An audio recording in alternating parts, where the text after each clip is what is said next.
So if it's 100 years old, how do you get rights to... So the publisher just got in touch with, must be a German museum probably that's got image rights, and paid them a little bit, I guess, to put them on a cover. Very cool. And we are live with David CLOUGH. Hi.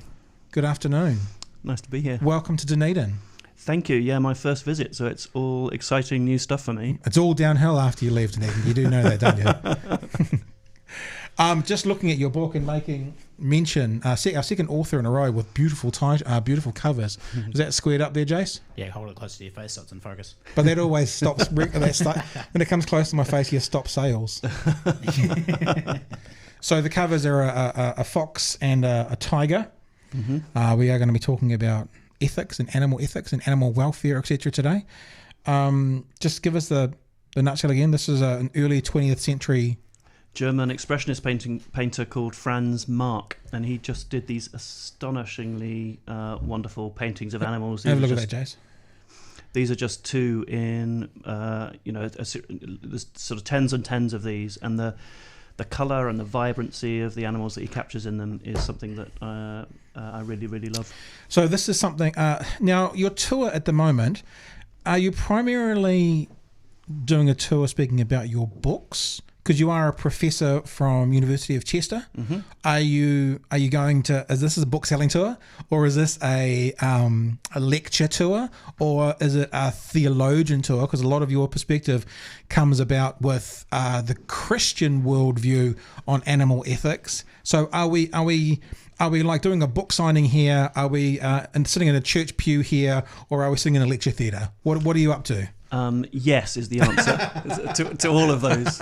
So what I'm about is I've spent about 10 years working on producing these two books. They're about where animals belong in Christian theology and ethics. And at the end of that 10 years, the second volume was just published in January.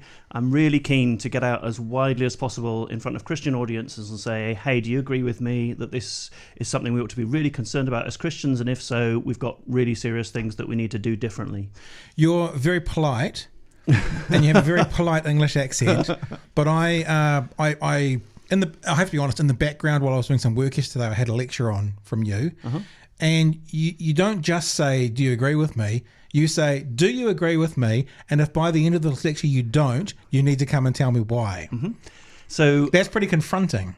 Well, that derives from the experience of talking to audiences in slightly less direct terms, and people kind of shaking my hands on the way out and said, that was very nice, thank you. Right. When it seems to me that they've missed the significant challenge that I'm trying to present. And so I often say at the beginning, look, I'm trying to convince you of something here. Right. If I haven't managed to convince you by the end, let's have a conversation as a way of just making clear that there's something at stake, because I think there is something at stake as to whether or not people change their minds and practice on this issue.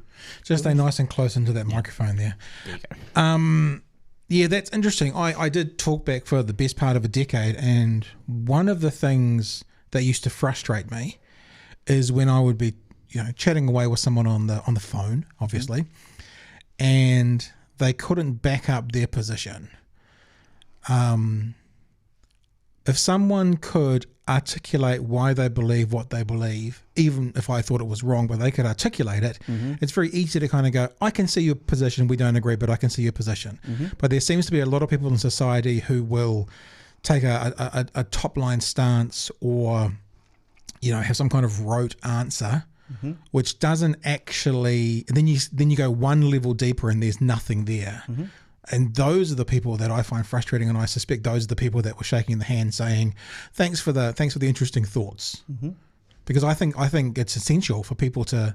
I don't mean like back up like it's an aggressive things like I'm coming for you if you can't back it up. But if you're going to make statements, if you're going to have positions, you should at least have a belief as to why. Is that fair? Yeah, and in relation to the issue that I'm trying to get attention for, people are doing harm in relation to the ways. I'm particularly concerned with what we're doing to animals in relation to using them for food. We are doing harm, and so not having a good reason for not attending to that seems to me a problem. So I'd really like to get people thinking about this, raise people's awareness, and challenge people to think, well, what do you think follows from what we've seen? Well, you said when I asked you what kind of tour this was, that you're putting this in front of Christian people. Why Christian people? Why not every people? So, two reasons, I guess. First, my academic expertise is in Christian theology and ethics. That's what I'm paid to do. That's what I spent my academic career doing. So my real expertise is to say, well, what follows for Christian ethics, which is what I teach. What follows from believing the kinds of stuff that Christians do? What does that mean for the ethical questions that confront us in the world? So that's one reason that I'm talking about this rather than to a general audience. But there's a second reason, which is that I don't think Christians have been reached well by the kind of animals groups that have been trying to get attention to animal rights and animal welfare for some time. So you've got 2 billion Christians in the world, and quite a lot of the time, prominent animal rights people, say Peter Singer, for example, the atheistic utilitarian philosopher who wrote a landmark work, Animal Liberation, in the mid-70s, those kind of people have tended to be very anti-religion. So Peter says Christianity is the root ideological cause of the exploitation of animals. And that makes a lot of people think, well, Christianity is really bad news for animals. And that convinces at least some Christians, they're tempted to think, okay, well, maybe my faith gives me reasons for not being concerned about animals. So what is the rationale for that? I mean, obviously you wouldn't agree with it, I would think, but what is the rationale that all the animal ills of the world fall at the feet of that religion? So you can find verses in Christian scriptures which seem to justify a dominating position between humans and other animals. So Genesis 1, very first chapter in the Bible, God says, I'll make human beings in our own image, and then I'll give them dominion over all the other creatures. Yep. And it's definitely the case that people seeking to justify exploitative attitudes towards animals, when Christianity's been the dominant ideology, have pointed to verses like that and said, look, I'm in charge. Yeah, this is why we've got the right to do whatever we want. Yeah. But what I'm interested in is to say, well, you can't just decide what's Christian by jumping into the Bible and taking a verse out of context. And so while Christianity has often been used in places where it's the dominant discourse to justify animal exploitation, that doesn't seem to me a good reading of Christian scriptures or Christian theological tradition as a whole. And so what I've been in conversation with Peter Singer, and I've said to him, well, look, Peter, you've got good utilitarian reasons for trying to persuade Christians to treat animals better. And if you want to do that, don't tell them to give up on God and the Bible first. Instead, let's have a conversation about the other strands within Christian teaching, which provide a really strong basis for Christians having really serious faith-based reasons for being really strongly concerned about animals. And that's the kind of case I'm trying to make to the world's 2 billion Christians who haven't been well reached, I think, about the animal stuff. So does that mean that your position is based within biblical scripture and stuff? And is that the reason that really putting this in front of perhaps someone who's not a church audience wouldn't make much sense? So I think there are really good reasons that would make sense to almost anyone for being really strongly concerned about what we're doing. But ethical arguments always start from somewhere. So Peter Singer's argument says, look, do you agree with me that if an animal's suffering or any kind of organism is suffering, that's a reason to be concerned? Or do you agree that if a being has preferences, we ought to be trying to satisfy them? And people could say yes or no at that point. If they say, no, I don't agree with you, Peter, then the argument can't get off the ground. So when I'm trying to make an argument in a Christian context, I'm trying to say, look, do you agree that this is the kind of stuff that we believe about God and the world and where animals fit in? If you do, then it looks like this follows. But I'm also very happy to have arguments, in a general audience, that would be saying to the world at large, look, it's scandalous what we're doing to broiler chickens. We've kind of completely reinvented their body. It's a terrible thing to do, chickens. And I'm happy to be in conversation with anyone who'll give me a hearing. Do you get people coming along to your lectures who vehemently disagree with you and you hear about it afterwards? Or do you get open-minded people coming along that maybe they still don't agree, but they're there to genuinely listen? I'm really surprised at the moment that it feels like the audiences that I'm addressing, and I spent a month on the road in February talking across North America to a diverse range of Christian audiences from different perspectives. my repeated experience in Australia, in America, in Australia, and New Zealand is to be in front of people and be saying, look, this is what we're doing. This is why I think Christians should be concerned about this. Do you agree that something ought to be very different in our practice? And pretty much everyone says, you're right. We really need to rethink this, and we really need to think again about what we're doing. But are you preaching to the choir who are just saying, how can we now do this? Or do you think you're, for want of a better word, converting people? Most Christians are consuming large quantities of animal products from industrialized animal agriculture. Mm-hmm. You know, the idea that that Christians have got really strong faith-based reasons for being concerned about that kind of practice is pretty news to, is news to a lot of Christians. Not everyone. You know, some Christians have been ahead of the game and for environmental or animal welfare reasons have been concerned about this stuff. But there are a lot of Christians who haven't given very much thought, especially to the ethical implications of what they eat in relation to animals. And that is, I think, news. And people do tell me after listening to me, yeah, okay, I've decided I'm not going to eat meat anymore, or I'm going to eat less meat, or I'm going to be more concerned about where it comes from. So just to, I guess, set a benchmark, like to get to the absolute nub of it, are you a vegan person? Or Yes. do you eat ethical meat? Or so how do you live your personal life?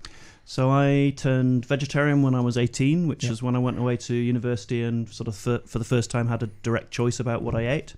And then I've been, it took a while for me to connect up the problem with milk and dairy and eggs, which is the vegan bit. And so I've probably been vegan for about half of that time, including the last 10, 12 years. Do you get everything you need just from plants? Do you take supplements on the side? How does it go? The only supplement that I take regularly is B12. Mm-hmm. There's a lot of foods that are actually fortified with B12, but you can't get B12 from a purely plant-based diet. It doesn't need to come from animal sources, but vegans need to make sure that they're getting B12 from somewhere, either from fortified foods or vitamins, but it's an easy, cheap supplement to take, so it's no big deal. Historically speaking, where does B12 come from? Like, so let's talk 200 years ago when people had farms. Where would they get their B12 from? So you can find B12 in animal products, in meat and in dairy. Yeah. So that's the reason why vegans need to think about where that's coming from. So if that's the case, this is the thing that I'm fascinated with, and this is what I want to talk to you about. In fact, we were explaining to you before this episode started what we do here, and one of the things is we have interesting conversations with people who hold minority views. That's one of the things we were going to call it. What we're going to call it, Chase? Convince me. Hey. Something like that. Yeah. We were going to do like a convince me, not like from an aggressive point of view, but like, well, come on, you believe the earth is flat. That was one that we did. They'll convince me it's flat. And I wanted to do one with a vegan because it's interesting that straight away I think, well, that would imply that we're supposed to have B12 in our systems, and if we're supposed to have, or need to have B12 and it comes from meat, doesn't that mean naturally we should be eating meat? And is this conversation about not eating meat, or is this conversation around not eating meat the way that we're eating it now, factory farming, etc., if you were someone like I watch some of those ridiculous programs on Discovery Channel where people live off in Alaska by themselves and they go and hunt moose and shoot and kill it, and then that's their winter's food. Is that an acceptable way to eat meat? Or what are you selling to me to convince me of? Is it no meat at all? Is it ethical meat? Is it, the question about B12 is interesting, because if we're supposed to have it, I mean, we're supposed to have meat, aren't we? So I think absolutism is a real problem in relation to in relation to the discussion of dietary ethics.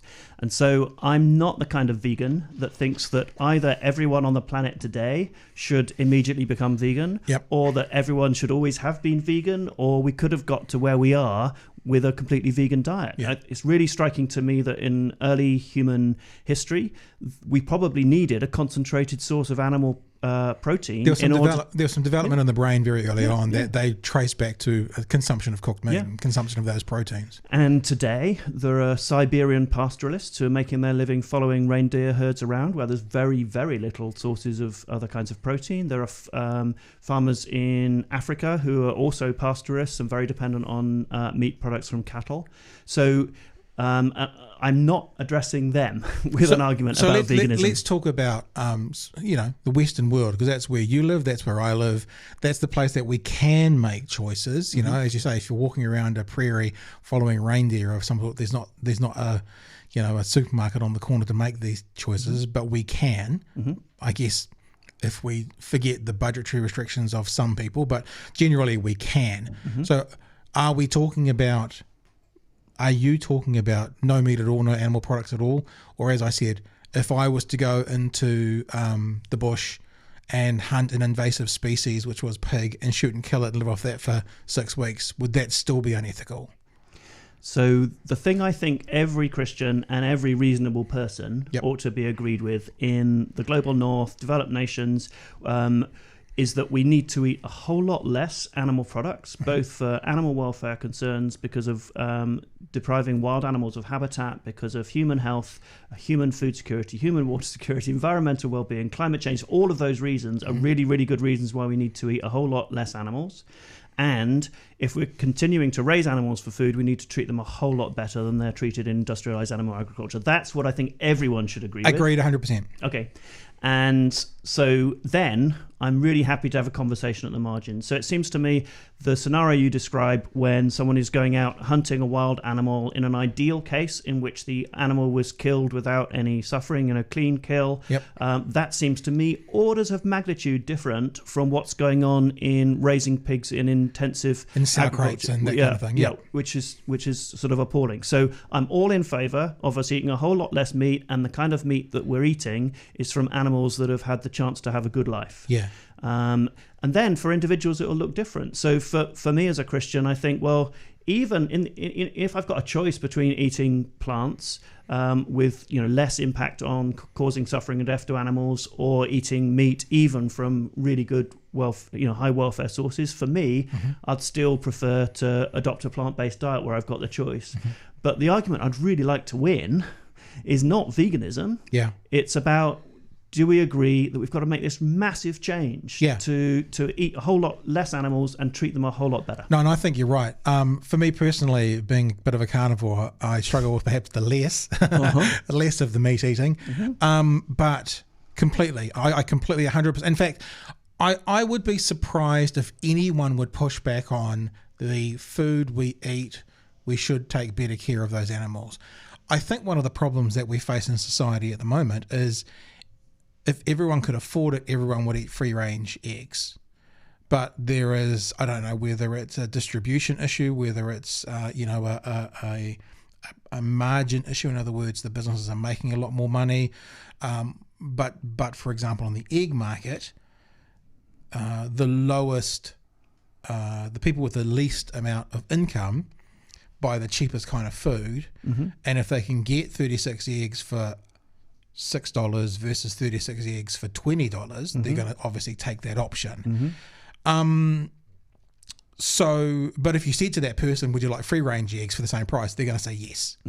So how do we change that mindset marketplace? Thinking about a big family with a low income, maybe there's 3 or 4 kids, really good way of protein for them is to have eggs. And I know we can still talk about the plant alternative, but also being realistic, saying that's an option for a lot of New Zealand families, for example.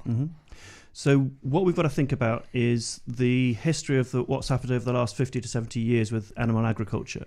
So it used to be that chicken was more expensive than beef. For my grandparents, your grandparents, when they were eating meat, chicken was more expensive than beef, because chickens were not being raised in broiler sheds on massive scale for meat. They were meat was basically a side product from eggs, from raising chickens for eggs.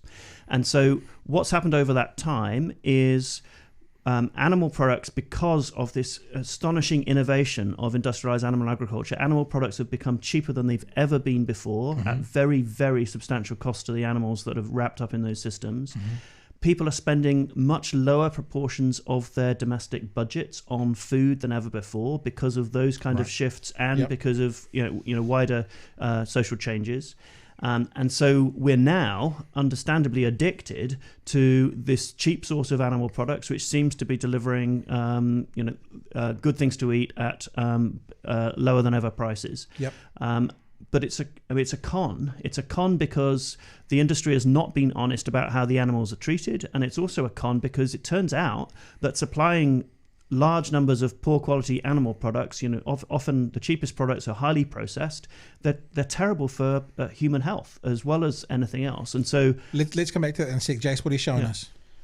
It's just a graph from the US consumption of meat products on, basically, as you're saying, the huge, so huge chicken spike has gone massively up and beef's coming down. Huge spike in chicken. Beef is slowly coming down, pork's the same. And there's no New Zealand lamb there. No, well, maybe it doesn't factor on the US graph, but yeah, you can see there's been 4 times, but going by just off this data of the graph, 4 times the consumption over the last 60 years. Yeah, it's gone up by 4 times. Yeah, okay. So that echoes what you're saying about obviously the price. So the price has come down, so the consumption's gone up. Yeah, I doubt people would consume more chicken just because all of a sudden they like the taste better than beef. They obviously would say there'd be totally economic reasons. My assumption would be without finding the actual raw data. But that's American figures. Yep. So I've been looking at the New Zealand figures since I've been arriving. So in the last 30 years, production of chicken has gone up by 150%. Right. Production of dairy. One of the things in the 80s here in New Zealand anyway was that obviously the catch cry in the 80s was, we've got 60 million sheep and only 3 million people. Mm-hmm. But the government was subsidising that. My understanding is, I could be completely wrong, maybe you should have looked this up, Jace, is that because of the government subsidies for selling lamb, that sometimes lambs were getting thrown not alive lambs, and carcasses were being disposed of because they weren't worth selling because they had government subsidies for them anyway. So they became worthless bar the subsidy. The subsidy was worth more than selling it in general, not worth the time. Yeah. So I wonder if any of that kind of information skewed the numbers a little bit from back in certainly the 70s, 80s.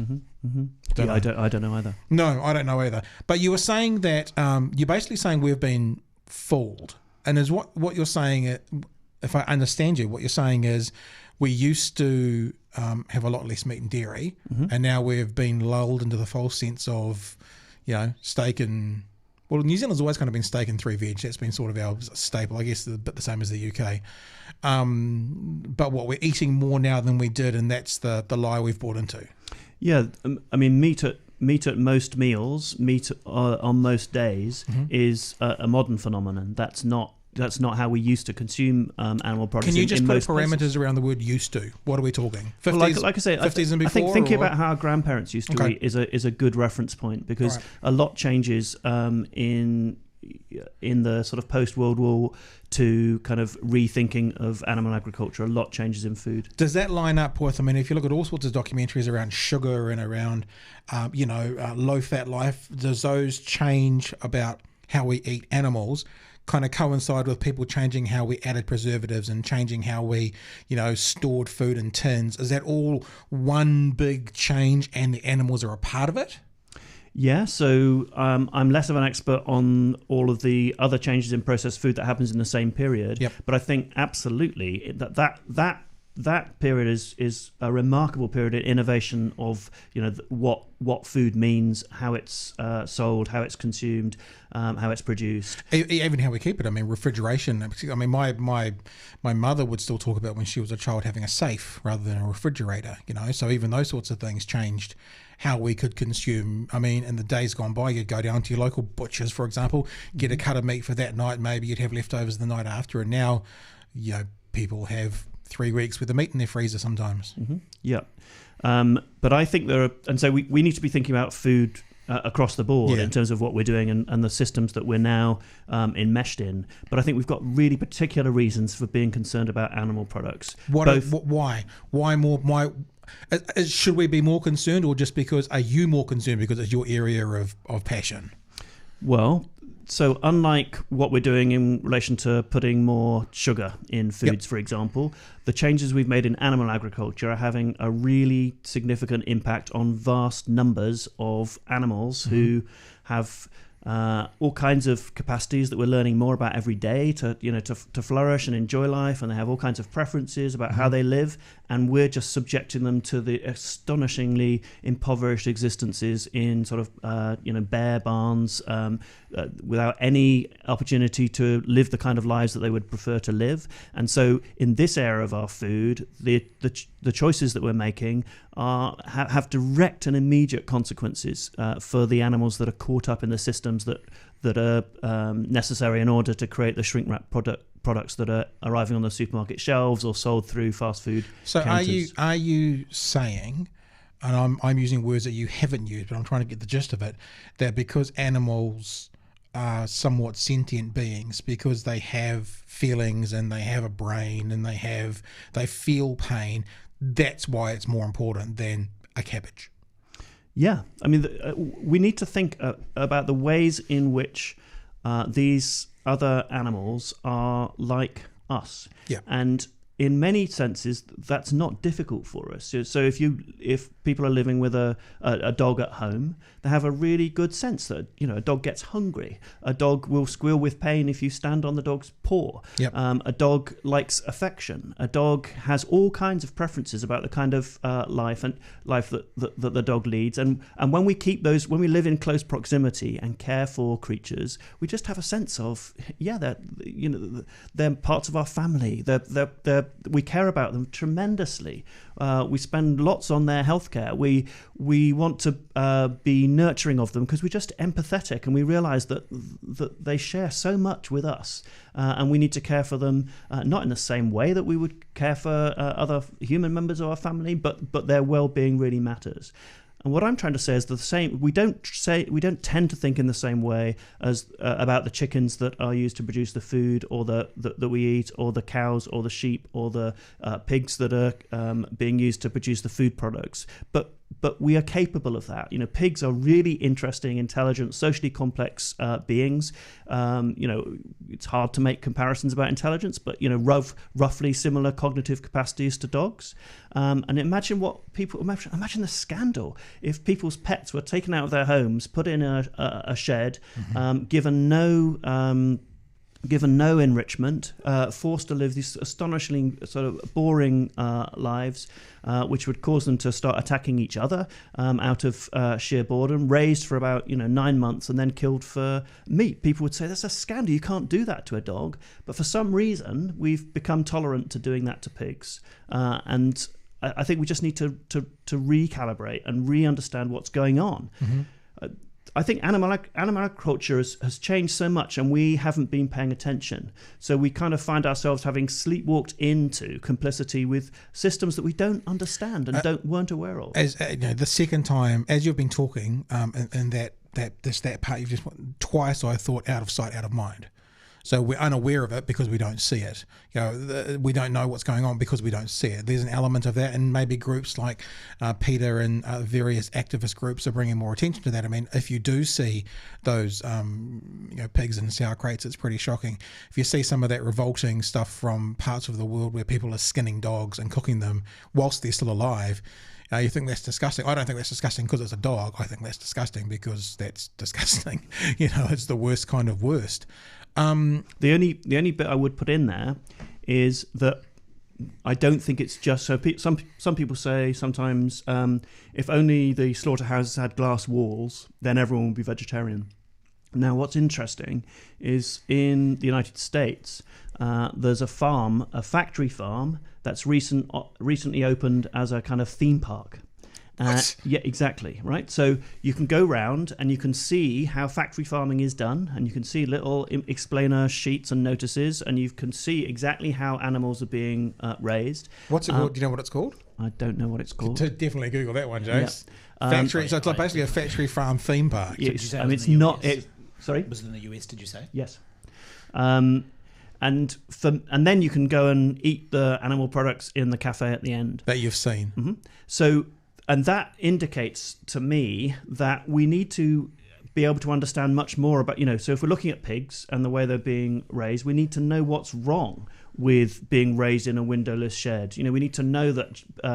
So they did this wonderful experiment in Edinburgh in the late 80s where they took pigs out of an intensive system and they gave them access to parkland. And what they found is the pigs adopted a behavioural repertoire very similar to that of wild boar. Mm-hmm. They were very territorial. They would mark the sort of boundaries of the area where the community was living in. They would be really careful about where they ate and where they defecated. They're really clean animals. They developed very particular friendships with the individual pigs and would hang out together and enjoy each other's company. When the sows became pregnant, they would go off a really big distance, maybe half a kilometre from the rest of the pigs, and build an elaborate nest and only allow into that nest a few sort of close and trusted friends. And so you get a real sense of the socially complex lives of pigs, and you need to have some sense of the kind of life a pig would choose to live. Oh yeah, and then they spent more than half the time rooting in the earth. It's this really favourite thing for pig to do. And so you need to have some kind of imagination about that kind of life for the wild ancestors of these animals to realise the scandalous wrong that's done in just confining them to a windowless shed with hard floors. Yeah, I have seen videos. Maybe we could see if we could find one of these of various animals, maybe a horse, maybe a cow, maybe a pig, like the first time it's been on grass. And they look like a 3-year-old sometimes. They either look terrified or they look like a 3-year-old who's been let loose in a park, like a playground, running and jumping and just having fun. It's interesting you mention pigs as well, though, because sometimes pigs are used as an example to those who don't think we should be vegan, and they say, well, like a pig has omnivore teeth. We have omnivore. Oh, there we go. These are the guys. I know exactly what this one is. He has a farm and he shows, and that's after winter. So they get let out after winter. Yeah. I know exactly what this one is, funnily enough, because I've seen it before. And the farmer has a tour, and they do this every year. Yeah. And every year there's like the whole village comes out to see the cows getting let out for the first time. No, I think it's really worth spending time sort of looking carefully at this, because it just gives you a sense that there's real joy and enthusiasm in those animals, that they love this. This is there's nothing that could make them happier than that kind of access to this fresh grass and to the outside, and we need to engage with the significance of what that means for many cows. So increasing numbers of dairy cows in the UK, for example, never get to graze grass. And that's the same in the US too. I don't think it's such a big deal in New Zealand. This is an interesting thing. Just leave it up there if you want, Jace, for a bit. This is an interesting thing as well, though. And when you get these juxtapositions, look at that guy going for it. I'm pretty sure if you skip forward, you'll see that there's a huge line of people. Oh, maybe you won't on this one. But I know that there are certainly, I've seen videos of a farm in the UK. Oh, that's it there. You can see that they're watching. They watch them. And it's like a big event. So obviously over winter, wherever they are, they can't be outside. Mm-hmm. And then the whole village comes out to say, well, remember that advert, Morning Girls, Morning Murray? That's what it's like, eh? Morning Girls. The complication about can't be outside is interesting too. Sure, I mean that's my assertion, I guess, from watching it. I don't know. They started because they're whilst this sort of interior of the winter thing is done a lot overseas. It's actually becoming more and more commonplace in New Zealand because we're getting more and more heads of cattle. A lot of farmers are building these internal closures so that for the 4, 5, 6 months of the year when they are it's the paddocks would get completely torn up, the grass is going to get sod turned to dirt, but they're not going to have any food, so they're going to have to keep wheat for pretty much basically for 2 reasons. It is animal welfare reasons, because the cattle will in the mud, in the wet, and the cold will fall. They will end up lame. They'll break their legs. They'll end up being injured if they're left outside in the winter time. So there is animal welfare, but then also. But then the question is... There's also concentration as well. So if there's less cows, then they would be less likely to turn it all to mud, so less likely to fall over. So. Well, beside the point for the fewer cows thing, it also means that if there wasn't the need for food, they wouldn't be locked up inside, which means it would all be done. Because what I was going to say is one of these juxtapositions is... and I've read an article based on a proposed farm, I think in Canterbury, massive inside sheds, and the reason they said they were doing it was for global warming, because then there was no runoff, there was no nothing going into the streams, all that sort of thing. So there's people who say they're environmentalists and want to look after the environment, achieve that by providing meat to the public by putting the cows in sheds 24/7. Right. So are they? So in other words, there seems to be a juxtaposition there of looking after the environment but not the animals. Mm-hmm. Can you have one without the other, so to speak? Interesting. Just before we get into that, I did manage to find it in the figures about the sheep versus beef and dairy cattle in New Zealand. Oh, yeah. So 19. Actually, let me just bring it up on the screen so you guys can see it. Let's have a look.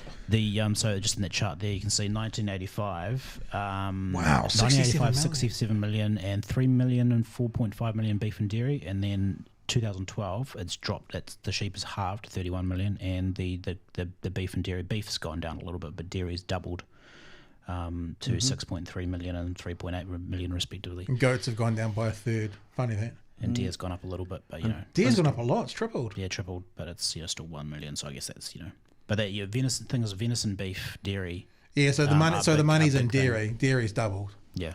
Wow. So talking about environmental concerns versus animal welfare, and how do you draw a line? Can you draw a line? Well, I think we need to be caring about humans, we need to be caring about other animals, and we need to be caring about the environment. And I think solutions that attend to one of those things without the others is a real problem. Right. So we were talking about really cheap access to animal products for poor people earlier on. And so that would, maybe tick a human box, except it's actually really bad stuff for people to eat, but without attending to the animal stuff. So the solution in relation to climate, maybe if you never give cattle access to grass, you can find ways of doing that which are less carbon intensive. But you can't give a cow a good life that way, and we ought to really care about giving cows a good life.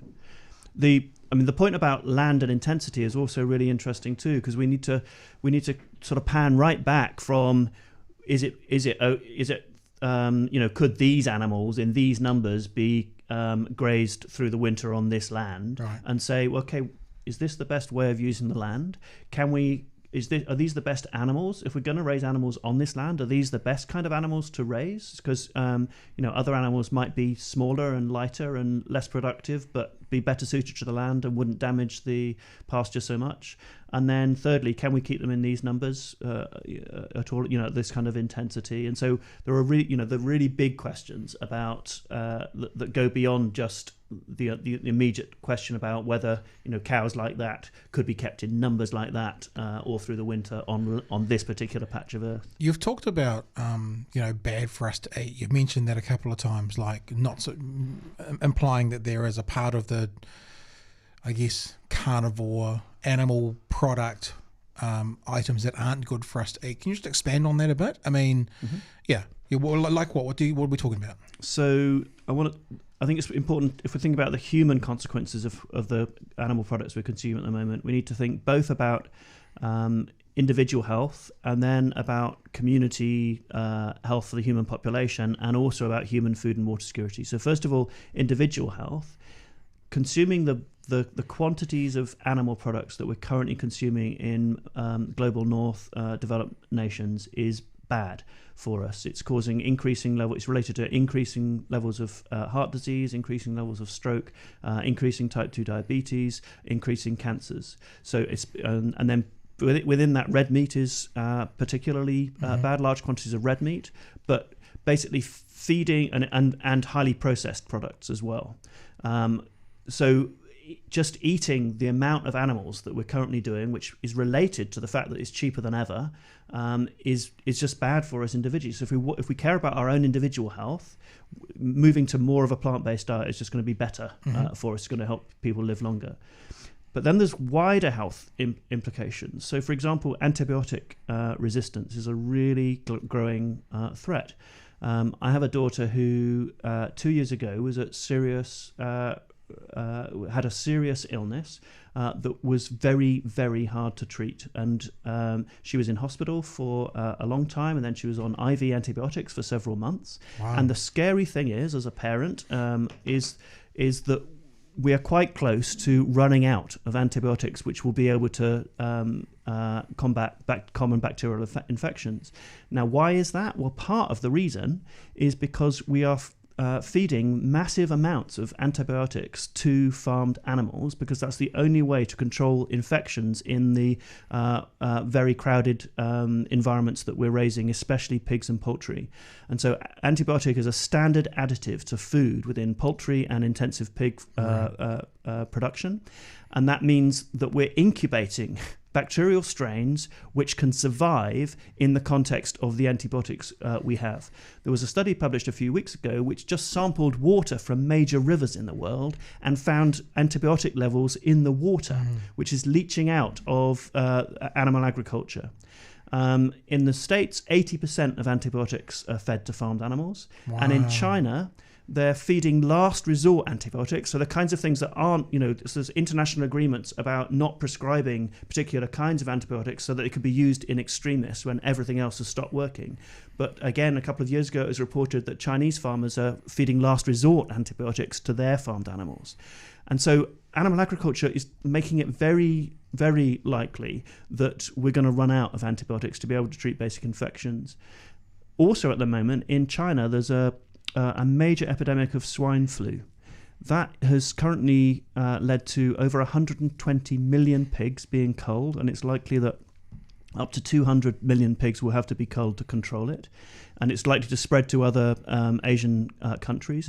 This kind of swine flu is not communicable to humans, but other kinds of swine flu and bird flu are. And the kind of scientists investigating these diseases are really confident there's going to be pandemics with high human mortality, which originate in this kind of animal agriculture.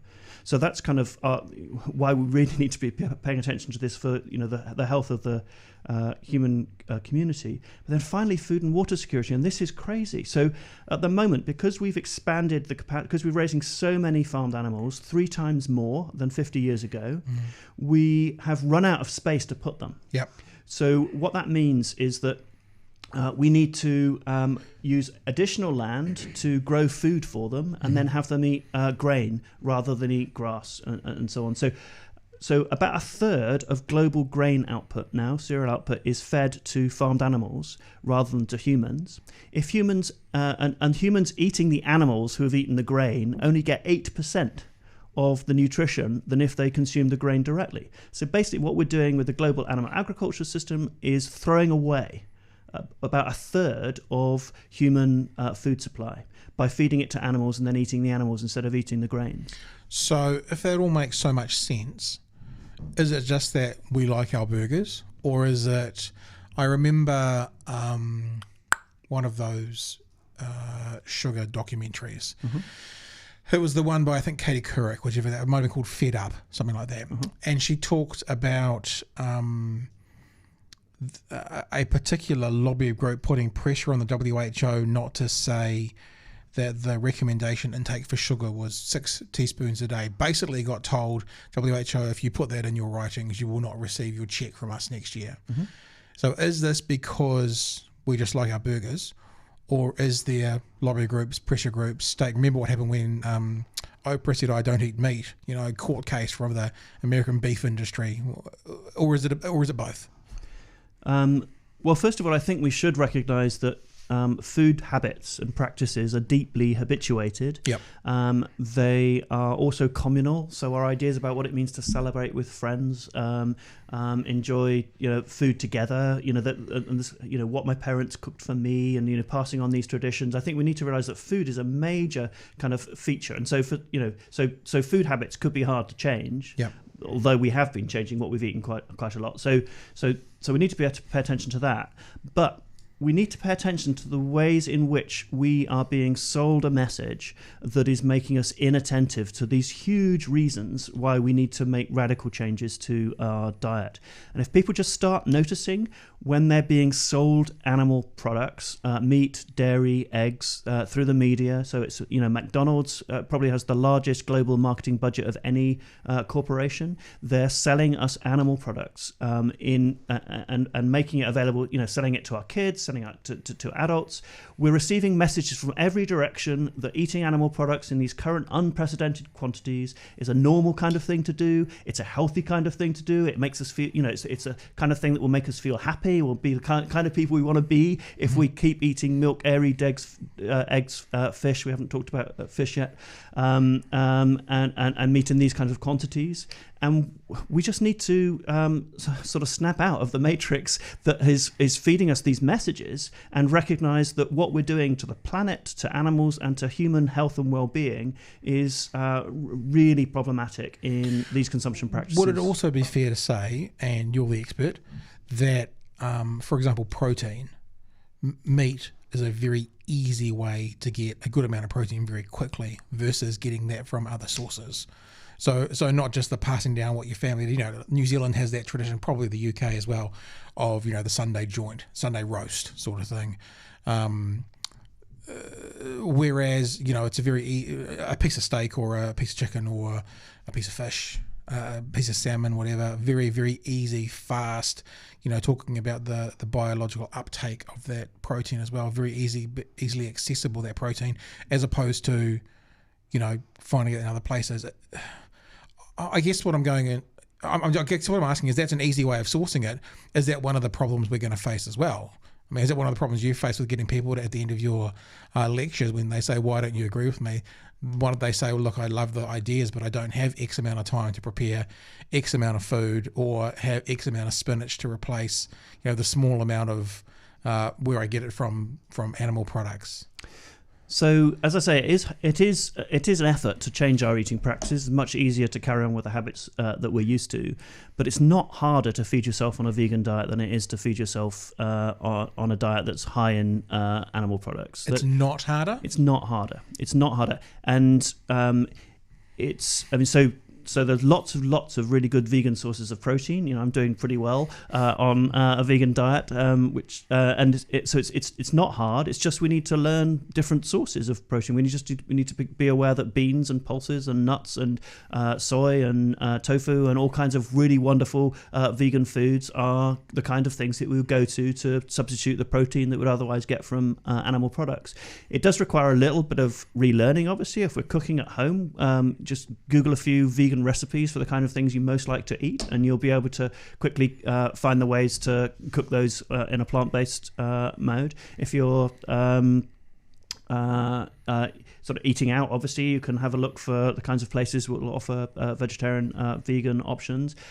But so in the UK at the moment, vegan products have increased in sales about 300 or 400% in the last 3 years. Yep. Most of the people buying those products are not vegetarians or vegans. They're people who are just hearing this message about reducing consumption of animal products, and for their health or for the environment or for animals or for all of the above, they're beginning to make changes. And so it's getting easier and easier to do this stuff. There's even really good meat substitutes. So Burger King, people may have seen in the news. I struggle with that. No, look, something about I do struggle with vegans who have like a vegan sausage or a meat substitute hamburger, because I'm like, fuck, if you are giving up meat, just give up meat. Don't go and have something that's pretend meat for the taste. I honestly, maybe I'm being a bit patronizing, but I struggle for people who think they want to have something that tastes like mince but isn't mince. It just seems to be a bit hypocritical to me. I don't think it's hypocritical at all. So I don't actually like stuff that tastes too like meat, because I haven't eaten it since I was 18. Yeah, I was going to ask, when was the last time you ate a piece of meat? Like even accidentally? I don't think I've done it accidentally much. There was a time, so I turned vegetarian as 18. When I was probably about 22, 23, I was at I was preaching at a little local church. And afterwards, one of the people in the church said to me, would you like to come back for Sunday lunch? One of the farmers in the village. And I said, thanks very much, but it's a bit complicated because I'm vegetarian. And they said, no, that's fine. And I said, oh, well, that'd be so lovely. Thank you so much. And I come and I'm sitting around the table in the farmhouse, and we've got a big meat casserole makes its way from the oven onto the table, and I look around and there's not a lot else to eat, and I'm served a plate of casserole with some of the having sort of not put the largest bits of meat on my plate as a kind of recognition of the vegetarian diet that I was asking for, and so I ate it. I'd made.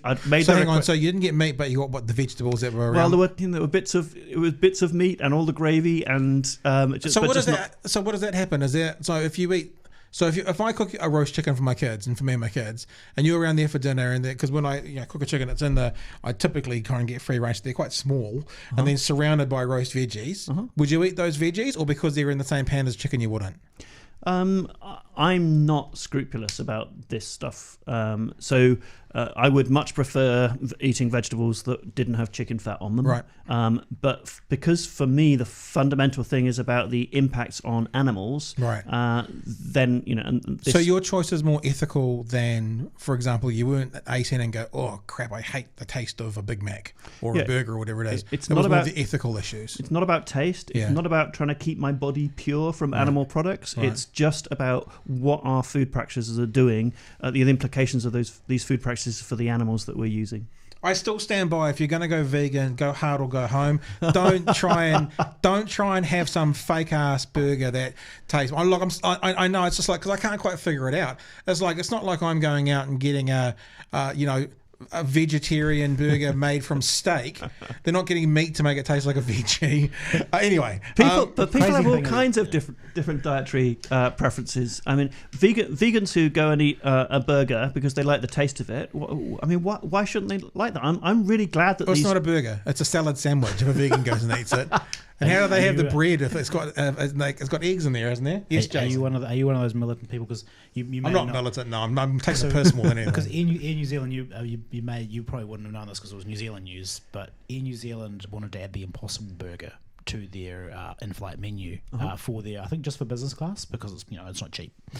And there was a huge amount of people came out against it, and it's just like it boggles the mind a little bit because A, they weren't probably even flying business class. B, you don't have to eat it even if it's put in front of you. And C, you have a choice. There's normally chicken or fish, and just people lost their minds over. You have to explain what's an Impossible Burger. I don't even know what you're talking about. What is it? Oh, that's what I was bringing up on the screen before. So this This is Impossible. So Impossible is the company. Is that fake meat? That's basically that's invented this plant-based meat. So look, there's some mince. There you go, Pat. Have a look. It's not mince. If it's not meat, it's not mince. But listen, so what do you think about? They cost $10,000 each at the moment, but people making meat in a lab. How do you feel about that? So again, it's not the kind of thing that I would be choosing to eat. Yeah. But if we're presented... But if in the future, like 50% of meat products were being made in a lab, are you... I get the feeling that you're fairly environmentally focused. Would that be fair to say? No. I'm really, really concerned about the environment. I think climate crisis and addressing the climate catastrophe is a really crucial thing for us. But I'm also really, really concerned about animals, and I'm also really, really concerned about human well-being. So one of the things that often comes, and I am generalising a little bit, is the idea about food not being completely natural, or things being made in a test tube. We'd rather have what's the real product. Again, though, if something made in a test tube could improve the life of animals, would that be something you'd be for or still be concerned about? If clean meat was a way of meeting whatever continued level of demand there is for meat in a way that had much lower impacts on animals and the planet, then I would be in favour of it. Some concern among some people at the moment that maybe this clean meat stuff is a way for animal agriculture to sort of slightly greenwash meat coming from animals by sort of fuzzying the boundaries about whether meat's okay or not. So I would have some concern about that. I think there might be really good reasons for just straightforwardly moving to plant-based alternatives rather than thinking that there are better meat and worse meat in that kind of sense. But yeah, on balance, if it's choosing between a cow or a pig that's got to be or a broiler chicken that's being raised in conditions that are subjecting them to significant suffering and then killing, or growing the meat in a lab, sign me up for the lab. I can see we've got a little bit of time yet left yet, but there's a couple of things I've always really wanted to talk about. I don't know where you stand on this, but for example, the organisation PETA talks pretty much just about animal welfare in general, not necessarily about animal food welfare. And one of the things I've always been fascinated in is animal welfare. So for example, let me give you an example. PETA, my understanding is they wouldn't be that keen on, killing any animal really. Yet here in New Zealand at the moment, we used to have no mammals. We used to be in 1,000 years ago an islands of birds only. We have a problem with possums at the moment. I would like to see every possum in New Zealand eradicated tomorrow, every stoat eradicated, every rat eradicated for the sake of our bird population. When we're talking about animal welfare and we have to make a choice like that, because possums, for example, in maybe Australia or America are protected, one of those places, here they're a pest. I would like to see them wiped off the face of, not the planet, but of this country. When you're talking about animal welfare, when you're talking about animal ethics, how do those kind of questions come in? I want to, if I see a possum on the road, I will run over it because I want to save perhaps the tui chicks that it would have gone and raided the nest of. Ethically speaking, from your perspective, how do we make those calls? Yeah. So I think first of all, this division of animals into sort of species that we will call pests or vermin, I think is a way of often trying to sort of mask what we're doing to individual animals. So just as we would be concerned about labeling particular human groups with problematic names in order to justify bad treatment of them, I think we should just be careful about that kind of language to start with.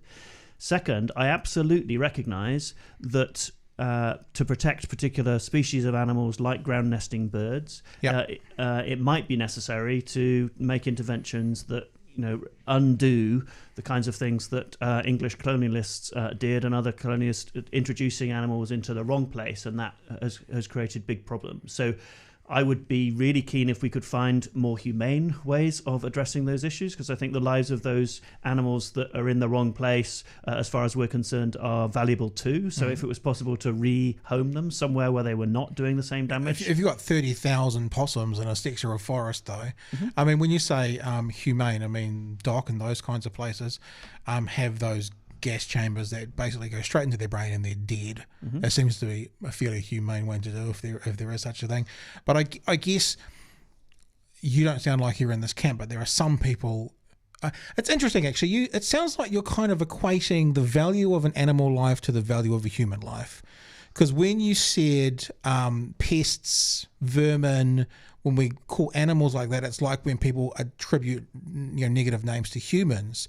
Do you personally consider the species, the human species and the animal species, sort of equal? Like, are we on an equal plane? No, I don't want to think about humans and other animals as equal. So Peter Singer has a slogan in his animal liberation book: "All animals are equal." And turns out he doesn't quite mean that. Because then, if that's the case, do you start to ask questions like, and I'm being a little bit pedantic here, but you go like, well, I'm at the beach and I go like that, and I've just killed a sandfly. That's an animal. Well, so if all animals are equal, Anyway, sorry. So I don't think that we ought to think about the humans and other animals in terms of equality, but I do think we ought to be thinking much more carefully than we're currently doing about commonality between humans and other animals. And a lot of our thinking has put humans in one category and every other kind of animal in another category. And that's served us really, really poorly. So this category of animals, when we mean non-human animals, puts chimpanzees, who are share with us 98.5% of DNA, and the sandfly that you just referred to, as if there was some meaningful category in which it made sense to lump all them together that didn't include us. And so that human animal binary, I think, has been massively problematic in Western traditions of thinking, philosophical and theological, and we need to be thinking across that boundary. Does that mean there is a hierarchy of importance and value amongst the animal kingdom then? So, for example, the sandfly, we're not worried about the chimpanzee, very different? I'm worried about the sandfly. You are worried about the sandfly too? I would prefer... Bless you. Thank you. Bless you. I would prefer next time at the beach, if you see a sandfly on your arm, that you're sort of brushing the sandfly gently off. I guess it's more of a reaction than anything else. But then, gosh. So are you someone that if you had rats in your house, you'd try and rehome them somewhere? as opposed to just knock them on the Well, head. funny you should mention that because I gotta just say that I didn't mean that to sound as aggressive as it came out. I'm genuinely interested. That's fine. So there's a bit of an odour coming from the cavity wall at the back of our kitchen just at the moment. Yeah. And probably from sounds of bits of scurrying, somehow the mice have got in and are chewing up the insulation between our cavity wall. My wife's a bit more sensitive to the smell than I am. Yep. And so we've got a problem. I would really like not to be calling the pest control officer, and I really don't want to put down poison. I would really like to humanely trap the mice and then find somewhere better for them to live. Yeah, but what does that mean, somewhere better? Doesn't that just mean giving that problem to someone else? Well, no, because I don't think mice are a problem living in lots of places. Well, then why are you moving them if they're not a problem? So it might be a problem it might be a problem for mice to live in my cavity wall, but it might not be a problem for them to live in the oak tree down the road. It sounds like NIMBY, not in my backyard. But yeah, okay. I mean, look, I get it. It's a really interesting perspective. We kind of came away from that conversation around possums. What I hear, obviously, it's impossible to rehome and rehouse the possums, but it sounds like you're also saying that it may not be your most favoured outcome, but if they were culled humanely for the sake, let's say, of our kiwi, that would be something you'd begrudgingly accept. So on Hebridean Island off the coast of Scotland, there was a problem with hedgehogs that were eating eggs of ground nesting birds, and there was a campaign to, instead of just killing the hedgehogs, relocating them to the mainland. That seems to me to be a good idea. Yep. I'd be in favour of a kind of hedgehog sanctuary if that were necessary. I need to know more about the New Zealand context, because one of the things I've been struck by is that I've discovered that rats didn't come to New Zealand with the European colonists. Rats came either through Polynesian or Maori settlement and have been in New Zealand for since at least 1200. Mm-hmm. So that suggests to me, and again I need to know much more about this. I need to talk to more people. But it suggests that rats and ground nesting birds have been coexisting in New Zealand for about 800 years. And so I'm interested as to how that's the case. And someone suggested to me we need to give our mate a call. He's a ground nesting doctorate in ground nesting. Mike Dickerson. Good. So I don't know if there's different kinds of rats that came with the European colonists and came with the Maori, but it's striking to me that there does seem to be that coexistence between mammals and ground nesting birds for all that time. But when you say coexistence, what that means with those animals, which often are referred to as invasive pests, it means, for example, you go somewhere you haven't got a lot of time in Dunedin, but you go out to Orokonui Sanctuary, or you go to Tiri Matangi in Auckland, or even though there are lots of pests out there, you go to Great Barrier Island and you see what this place used to be. And they may have coexisted over 800 years, if that is indeed the case, but massively detrimentally into the, I don't know about extinction, but certainly, the devastating effect of the thing that made this country a unique part of the world, which was, other than a bat and a couple other things, basically we were birds and birds alone. People often say to me, and we've had this conversation here, if you had a time machine, what would you do? And it would be like, I'd go 1,000 years ago right here. I just want to know what it was like in New Zealand when we were birds alone. And I don't know, Māori have a perspective of being of the land. I also consider saying I was born here, and I'm not Māori, but I'm part of the story. I'm part of the New Zealand story, and maybe it's wrong and maybe it's tribal, but you give me a kiwi or a possum, I'm picking the kiwi every time, or the tui, or the bellboard, or the piwaka waka, or the moorpork, or the whatever. And if I could wave a magic wand and bring them back to like they were, I wouldn't think twice about losing all those animals that are sometimes referred to as invasive pests. Okay, but and you've heard me say that I think programs to enable birds to be thriving in different contexts, even if that's at the at the cost of mammals.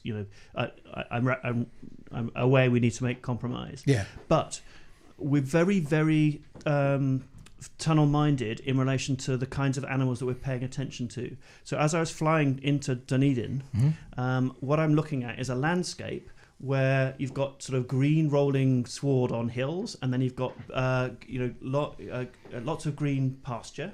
And so if you compare that to what would have been the case when European colonists arrived, you had Maori, you did have really sophisticated Maori agriculture, so arable crops, but what we've done is displaced them by bringing the cattle and the sheep, and they've transformed the landscape. Agreed. They've massively impacted on the biodiversity of New Zealand, and the numbers of animals now being raised is also having very substantial impacts on native animals. And so we need to be paying attention to this kind of invasive species too. So does that mean that it's almost too little too late?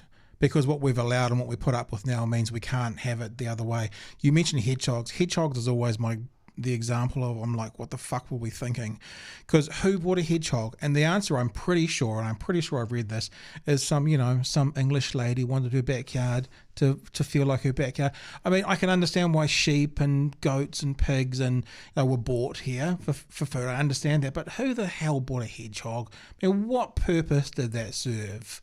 That's the one that I always kind of go, oh, rats got here and they snuck onto the ships and stuff, but the hedgehog, that's what that frustrates me most of all. So, but can I say, you say too little too late, and I really think that's wrong. I'm just talking about getting back a bigger percentage of what this country would have been, and taking back some power from the unwanted invasive pests, and I guess what you're also talking about is the welcomed invasive pests. Yeah, and so I think it's really clear. So it's really clear globally, we need to be consuming and raising a lot fewer animals than we're currently doing.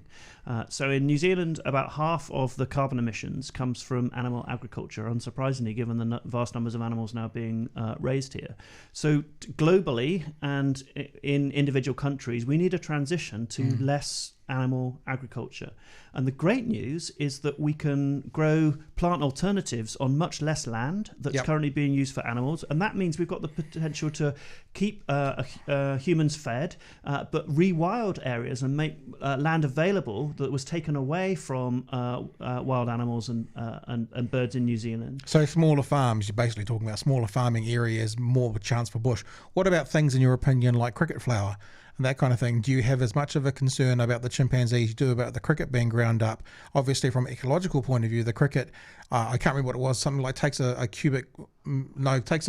such a small amount of water to produce a kilo of cricket flour with all that protein in it than it does to do a kilo of meat or whatever it is. That still feels the same to you? I don't think you've heard me say that anything feels the same. Really? I'm saying that humans in particular, and chimpanzees in particular, and sandflies in particular, and cattle in particular, and sheep in particular, and crickets in particular too. So I don't think it's at all the same to be raising pigs in intensive conditions as raising crickets in intensive conditions. But I would be concerned about raising crickets too. So if we've got a choice between consuming large amounts of pork and consuming crickets, then I would prefer that we were raising crickets for human food. But why wouldn't we prefer to eat lentils than crickets? Sources of protein, etc., etc. No, lentils are great for protein. So let me ask you two more questions, and I realise we're going to run up against a hard time, finish in about 7 minutes. The first is, if I said to you, I choose not to give up meat, but I want to live with my meat choices as ethically as possible. So I'm making a choice, and I'm not saying this is what I'm doing, I'm just for the context of the conversation. So I'm making a choice, I want to do that. I'm not saying I'm going to eat it all day, every day, but I want to choose to keep eating meat, and I want to be as ethical as possible. How would you respond if I was looking for some advice from you? So I would suggest you only eat animals that you know. Or at least you know the farms where they come from. Yep. So get to know farmers. Get to know farmers who are treating animals really well, raising them extensively, ideally heritage breeds rather than the kind of novel breeds that we've created. Get to know the people that have a real empathy for the animals that they're rearing, and give you a strong confidence. Go out to the farm and visit and get a sense of, okay, I can imagine eating that cow.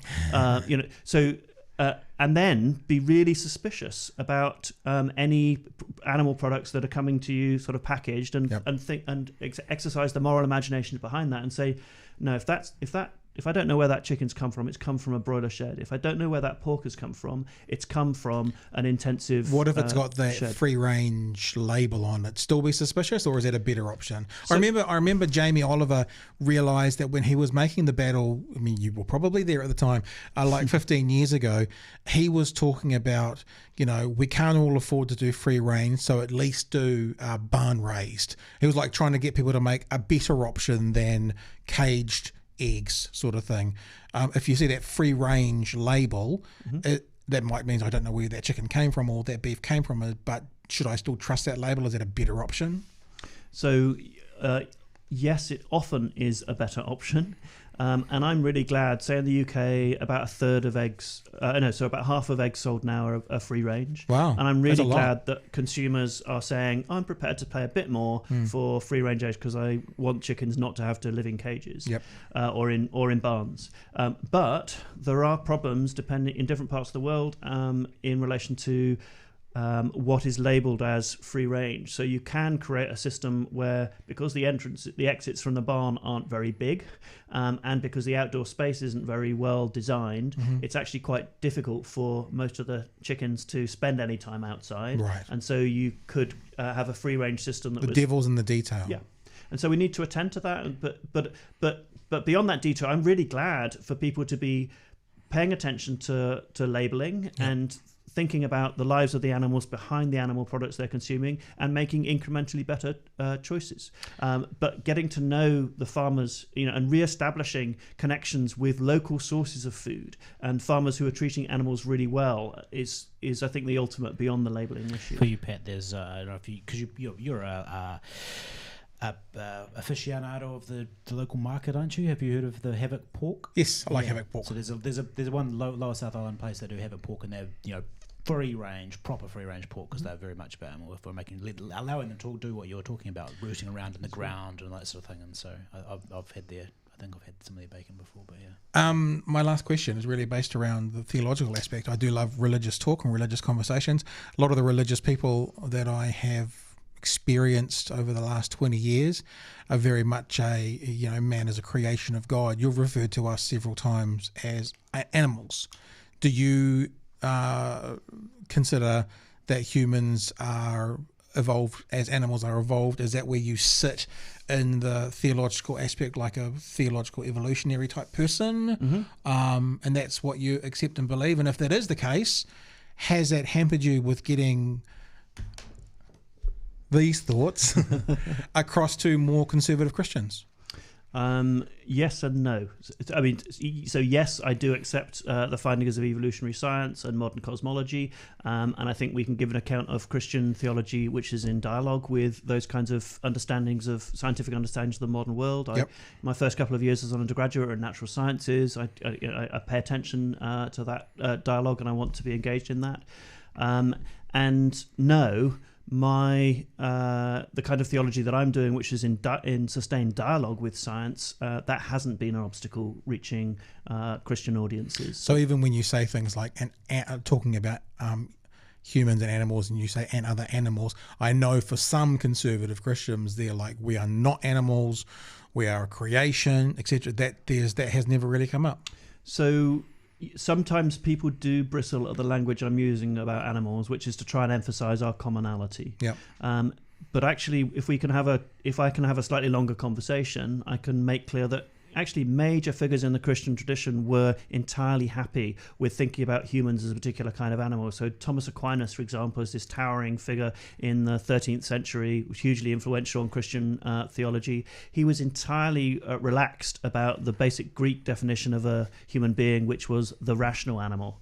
And so it's only in fairly recent times where we've become in some quarters, more concerned about that association. But I think theology and biology has got strong common cause in saying, yes, we're a particular kind of creature. We have these kinds of capacities. Christian theology does not have any sensible stake in there being some kind of absolute division between humans and other kinds of animals or other kinds of creatures. We worship a God who made all creatures. And then I guess I'd written down a question at one stage which just said, why? Why are you doing this? I guess there's a partial explanation in that as well, because for people who consider humans to be a higher being that makes it easier to perhaps not worry so much about the lower beings, whereas you seem to be saying on some level we might have some less capable cousins out there, thinking of that sandfly, but generally we're all one family and we want to look after our family. Absolutely. So Christians are monotheists. That means they believe in a God who is the God of the whole universe and every creature within it. That means we've got this fundamental commonality with all of these other creatures that God made that we find ourselves among. And doing theology from the position of recognizing ourselves as creatures of God among other creatures of God seems to be the best way of thinking about Christian thinking, and that has really important ethical implications for the lives of these other creatures that our practice is impacting directly on. Well, David Clough, your 2-volume books called On Animals, and here they are here, the beautiful things that they are. Interestingly enough, it seems there's a systematic theology and a theological ethic. So 2 different sort of perspectives on the one topic. Yeah, so volume 1 says, where do animals belong in Christian belief and faith? Christian doctrines of creation, reconciliation, redemption. And volume 2 says, what does that mean for how we're treating them in our use of them for food, for textiles, for labour, for research experimentation, for sport and entertainment, as pets and companions, and our impacts on wild animals. Is it okay to have pets? It depends. Yeah. So I think it's fine to be welcoming other animals into our homes, especially if we're rehoming animals that need a home, and the animal shelters are full of animals that need a home and will be killed if we don't rehome them. So that's a really good thing to do as far as I'm concerned. But there are significant problems with the kind of breeding and supply of pets for the companion animal industry. In the UK, it's quite hard to get these stats, but in the UK, by my calculations, about 100,000 dogs and cats are being killed because they're being discarded by their owners. Right. In the US, that's millions. And also pedigree breeding, which is sort of trying to reshape the bodies of companion animals into sort of things that are pleasing to human beings, has often been really problematic for the physiological integrity of particular animals. So you feel, I always sigh when I walk past an English bulldog and I hear the bulldog wheezing because the flattened face means that they can't really breathe properly. And so lots of pedigree breeding has been really problematic for the lives of the animals that we're inbreeding and creating, really big health problems. So I would really encourage people to if they want to have pets, look at the animals that are available at the local shelters. That's a really good thing to do. In my book, I suggest we should stop buying and selling animals as companions, because that's a really problematic thing for a lot of the animals concerned. Just thinking, we have rabbits and a dog, and every single one of the animals on our property at the moment was taken in from either a pound or people who couldn't house them anymore. Bless you. So yay for us. Yeah. All right, listen, it's 4:30, so it's time for you to bail. If people want to find out more about, you're off to Wellington, you're in Dunedin today, you're off to Wellington, you're back to Australia. If people want to find out more about the tour and more about yourself, what do they do? Where can they go? So you can find CreatureKind, my organisation CreatureKind, online. So that's bcreaturekind.org. It's a great logo, by the way. Thank you. You can follow CreatureKind on Twitter. You can find me on Twitter. DLCLOUGH is my Twitter handle, and you'll find references to tour events there. And check out also defaultveg.com. That's a spin-off project where we're trying to encourage any organisation doing event catering to make catering vegetarian or vegan by default. And if people want to eat meat, they can tick a special box. It's like we could talk for another hour on can we have pets, and I just want to talk about that as well. Can we do this? But we can't do that now. So the next time you're in New Zealand, let's talk about default veg, because that sounds like an interesting conversation as well. That would be great. David Clough, thank you for joining us today, and thank you so much for giving us some time. It's been a pleasure. Thanks, Pat.